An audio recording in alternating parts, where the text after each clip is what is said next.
আমার স্বামীর দ্বিতীয় বিয়ের তোড়জোড় চলছে, আর এই কাজের সবচেয়ে উৎসাহ ছিল আমার শাশুড়ির। তাই প্রতিদিন আমার ননদকে নিয়ে সে বাড়ি ও বাড়িতে মেয়ে দেখতে যেত।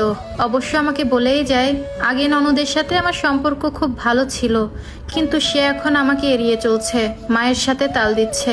আজকে শাশুড়ি ঘরে ঢুকেই আমাকে ডাকতে শুরু করলেন। আমি দৌড়ে গেলাম তার কাছে।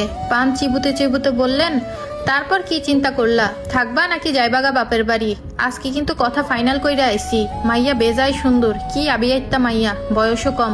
এমন মাইয়া সহজে পাওন যায় না। আর দেখা মনে হইল সুস্থ সবল। আশা করি তোমার কোনো সমস্যা নাই। উনি একাধারে কথাগুলো বলতেই থাকলেন। আমার মুখ থেকে কোনো কথাই বের হচ্ছে না। নিচের দিকে ঝাপসা চোখে তাকিয়ে রইলাম। হঠাৎ সুজন, মানে আমার স্বামীর আগমন।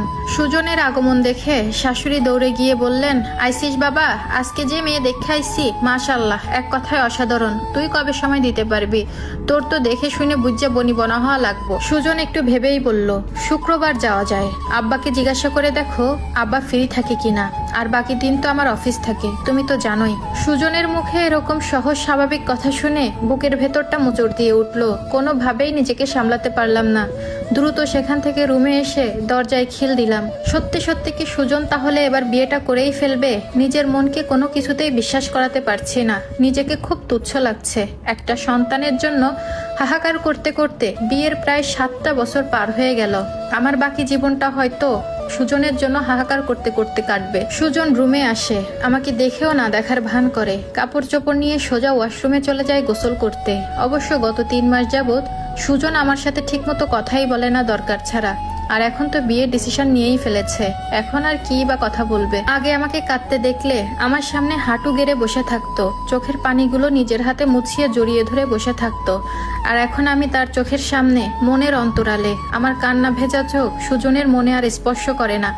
আমি এখন শুধুমাত্র বিরক্তকর আগাছা। পরিবারের অমতে বিয়ে করেছিলাম ক্লাসমেট সুজনকে। কতই না ভালোবাসা ছিল আমাদের। টিউশনের টাকা জমিয়ে জমিয়ে দেখা করতাম। কখনো রিক্সায় যেতাম না, কখনো পায়ে হেঁটে, না হলে বাসে যাতায়াত করতাম 10 টাকা 20 টাকা বাঁচানোর জন্য। সারাদিন না খেয়েও দুইজন হাঁটতাম। আসলে তেমন টাকা ছিল না তখন।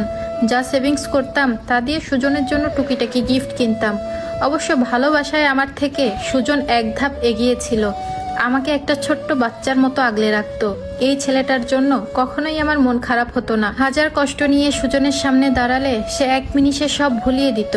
দুই ফ্যামিলির চাপ যখন নিতে পারছিলাম না, তখন দুইজন ডিসিশন নিলাম যে পালিয়ে যাব। যে ভাবা সেই কাজ।